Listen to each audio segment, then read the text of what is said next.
Let's learn how we can use the back tap feature on our iPhone running iOS 17 or even lower.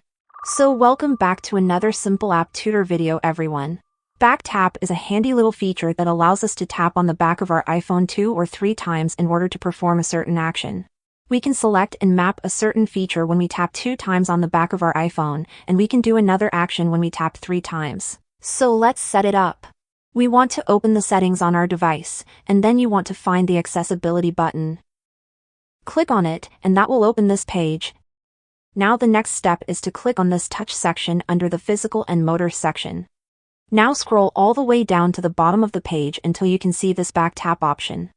As you can see, we have the double and triple tap options. Let's first assign something to the double tap option. You can choose from a list of functions in here, and let's say I want to take a screenshot.